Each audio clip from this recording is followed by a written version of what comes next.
The following presentation has been modified from its original version, radio broadcast atop the high tower, transmitted via a network of glass candles. It has been formatted to fit your screen. The Iron Islands, Skin Changers, Oily Black Stone, Rhaena Targaryen's lesbian lover. How can all of these be connected? Look no further than the Lonely Light. Though their origin story depends on who you ask, House Farwynd has held Lonely Light for millennia. This is a grouping of 13 tiny bits of land west of the Iron Islands. It's the second most western place in the entire known world, and takes an 8-day sail to reach the nearest coast of Great Wick. By the way, a secondary branch of House Farwynd holds Sealskin Point on this western coast of Great Wick. The mystery of Lonely Light goes deep, but it all starts with the tower itself. The first Farwynd raised a keep on the largest of these 13 islands, and placed a beacon on top, sort of like the high tower. But why is a lighthouse needed this far west in the middle of the Sunset Sea? This beacon blazes day and night, perhaps just to let the seals know they're close to home. I don't think merchant ships would bother sailing their wares anywhere near this far west. They mostly stick to trade routes from port city to port city. Maybe some Ibbenese whaling ships make it this far northwest, but it really does seem like a lonely, useless light indeed. The Farwynds are not respected, even for Iron Islanders. Aeron Greyjoy thinks they're weird, and they're rumored to be skin changers who take the form of sea lions, walruses, and even spotted whales. Others say the Farwynds have sex with seals to breed half-human children. Leave it to the Ironborn to be xenophobic about their own damn people. The officially accepted origin story of Lonely Light is this. Iron men sailing out from Great Wick were blown off course onto a cluster of rocky islands 8 days sail to the northwest of any known shore. Their captain built a tower and a beacon there, took the name of Farwynd, and called his seat the Lonely Light. His descendants live there still, clinging to rocks where seals outnumbered men 50-1. So most people think Lonely Light was settled by the Ironborn. But where did the Ironborn come from? Perhaps the Farwynds predate them instead. Stick with me here. The king of the Iron Islands sits the Sea Stone chair. This throne is carved in the shape of a kraken, but its material and origin is a mystery. The Sea Stone chair is made of oily black stone. There are 2 types of black stone in A Song of Ice and Fire, oily and fused. Fused black stone is explicable, for the most part. It's black stone fused together by the Valyrian Dragonlord's dragons. One example are the Valyrian dragon roads connecting cities in Essos. Although, we do see fused black stone where it shouldn't be, like the foundation of the High Tower in Old Town. The High Tower came before Valyria and their dragons, according to the knowledge of the Maesters. So how can it be built upon fused black stone? My point is that black stone is this esoteric mystery in the world of Ice and Fire, and oily black stone is even weirder. Asshai is built of oily black stone, as is Yin. Here, the oily black stone deters the jungle from creeping into the city. According to Ironborn legend, thousands of years ago, the first men found the Sea Stone chair on the shores of Great Wick. So this suggests the Ironborn themselves descend from the first men, and eventually, some of these Ironborn first men discovered the Lonely Light. But some say the Sea Stone chair comes from a land beyond the Sunset Sea, and was left behind by visitors. What if these visitors are the architects of oily black stone? From their undiscovered land beyond the Sunset Sea, they crafted this inexplicable stone, perhaps of alien origin, like the Sword Dawn. And throughout millennia, they visited the lands we know and left behind this oily black rock. So the Asshai and the folk of Yin built their cities of it, and the first Ironborn carved the Sea Stone chair from it. Another in-universe theory comes from Archmaester Herrig, who believed it wasn't just visitors from beyond the Sunset Sea. He believed the Ironborn themselves are the descendants of these people, and they built the Sea Stone chair themselves long before the first men ever came to Westeros. But in the end, Archmaester Herrig gave up on his theory, and so should we.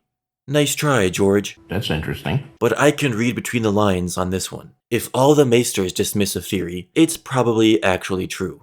So whether the first men settled the Iron Islands and found the oily black stone themselves, or the Ironborn descend from a race pre-existing the first men's arrival in Westeros, the point is that this theory of a land beyond the Sunset Sea isn't just fan speculation. Not that there's anything wrong with that. No, of course not. But it's actually one of the most prominent in-universe theories, and I don't think we should dismiss it. In Book 4, at the King's Moot, to decide who will replace Balon Greyjoy as King of the Iron Isles, we finally meet Lord Gilbert Farwynd. He attends the King's Moot with his 3 sons and puts forth his claim. He told of a wondrous land beyond the Sunset Sea, a land without winter or want, where death had no dominion. Make me your king, and I shall lead you there. We will build 10,000 ships, as Nymeria once did, and take sail with all our people to the land beyond the sunset. There every man shall be a king, and every wife a queen. Interesting that the man who lives on the westernmost rock in Westeros believes in this paradise land even further west. Seems like Gilbert Farwynd is the most qualified person to speak on it, especially if he's a skin changer, like the rumors suggest. When Farwynd speaks, his eyes are as changeable as the sea, now gray, now blue, now gray again. What's going on in those eyes? More on that later. Lonely Light was the westernmost place in A Song of Ice and Fire until 2018, when Fire and Blood came out. There, we learn that during the reign of King Jaehaerys, a traveler named Alyssa Farman discovered 3 tiny islands southwest of Old Town. They were more southerly than the Summer Isles, and more westerly than the Lonely Light. These 3 islands didn't exist on any map, so Alyssa Farman named them Aegon, Visenya, and Rhaenys, after the trio of conquerors. Aegon the Conqueror was the grandfather of Alyssa Farman's lover, Rhaena Targaryen. No humans lived there, but the islands teemed with fresh water, wild pigs, gray lizards the size of deer, and trees with mysterious pink fruit. But Alyssa Farman was not content with this small discovery. She knew this meant there was more land even further west, another Essos just beyond the horizon.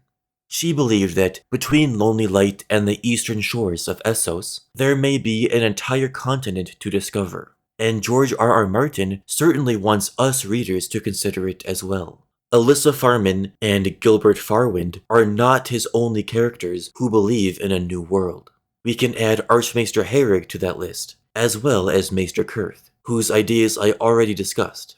We also read that many a bold mariner has sailed beyond the Lonely Light over the centuries, seeking the fabled paradise said to lie over the horizon. But the sailors who return, and many do not, speak only of boundless gray oceans stretching on and on forever. The existence of uncharted land beyond the Sunset Sea is an old fable, but as far as we, and the Maesters know, it only exists as a dream. One such dreamer was Brandon Stark, called Brandon the Shipwright. He lived thousands of years before Alyssa Farman, but he had the same mission, to discover land west of Westeros. He built an entire fleet of ships for the sole purpose of crossing the Sunset Sea, but he disappeared on his voyage. King Brandon the Shipwright never returned to Winterfell. His son was so angry that he burned all the shipyards where his father built his fleet, and was known as King Brandon the Burner forever after. Ever since, the Starks have not been a naval power, and the only real northern fleet is House Manderly's. What happened to Brandon the Shipwright is a mystery. Maybe his fate was like the other bold mariners who sailed beyond Lonely Light and never returned. Maybe his fleet was lost in the boundless gray sea. Or maybe a kraken pulled him beneath the waves. Or maybe he spotted a mermaid and she turned him into a merman. I choose to believe that Brandon Stark found this paradise land beyond the Sunset Sea, and he knew the North would be in safe hands with his son as king. So he remained on this new land and established a new Stark kingdom. Knowing the history of House Stark and the First Men, he probably forcibly conquered any native people who might have lived there. Hopefully the race of people who were responsible for the oily black stone are safe over there. Maybe they even reached a peace treaty, like the First Men and Children of the Forest did on the Isle of Faces. This hidden Stark kingdom could truly be a new world, a harmonic utopia. where anybody who's lucky enough to find it is welcome to stay. Some members of House Stark are wargs, or skin changers. Bran is obviously the most advanced, but Arya skin changes her wolf and a cat, Jon wargs Ghost, and George Martin has confirmed all the Stark kids are wargs. But George also says this isn't necessarily a Stark ability. Bloodraven tells Bran that 1 man in 1,000 is born a skin changer, so Gilbert Farwynd might be among them. While his whole family is rumored to skin change animals that swim, like spotted whales, skin changing isn't an inherited ability. It's unlikely that all of House Farwynd are skin changers, but the rumor might have some partial truth if Gilbert Farwynd is. Maybe that's why his eyes are changeable, constantly mixing between gray and blue. Gilbert Farwynd has the skin-changing ability, and perhaps he doesn't even realize it.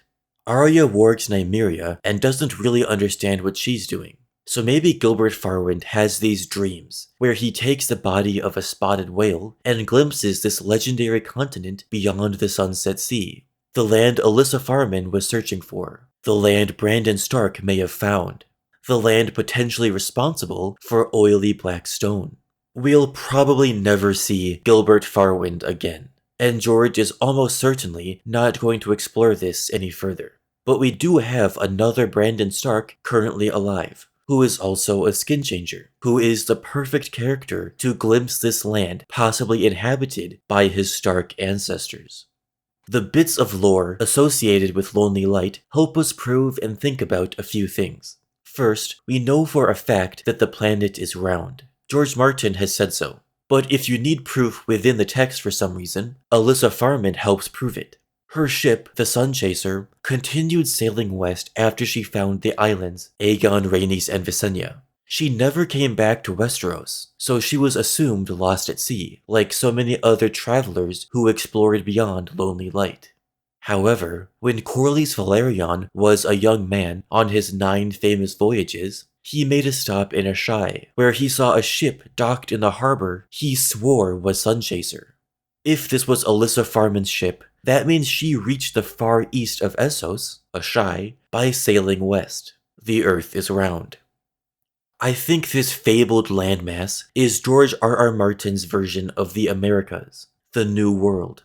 Italian explorer Christopher Columbus is believed to have discovered the New World in 1492, and then he went on to be really good friends with the indigenous people, and nothing bad happened after that. But there's also the story of Leif Erikson, a Norse explorer who might have discovered America about 500 years before Columbus. Leif's father, Eric the Red, was banished from Iceland, so he went west and found Greenland. According to one saga, a traveler named Bjarni accidentally found a shore other than Greenland, so Leif left Greenland in search of this distant land, and he found Canada. Brandon the Shipwright and Alyssa Farman are George Martin's answer to Leif Erikson and Chris Columbus. They heard there was new land to the west, so they set sail to find it. Alyssa Farman probably failed, and made it to Asshai instead, thus proving it is possible to reach the east by going west. But Brandon Stark may have succeeded, and his branch of the Stark family may live there today, with access to whatever magic and technology lies in that region of the world. Perhaps Brandon the Shipwright got homesick and built his own Winterfell out of oily black stone. A more worrying theory is that this fabled land, acting as George Martin's Americas, has its own version of the Aztecs, a brutal civilization that practices routine human sacrifice as debt payment to their gods. The Aztecs called it Nestrohali, and were extremely creative in their sacrificial methods.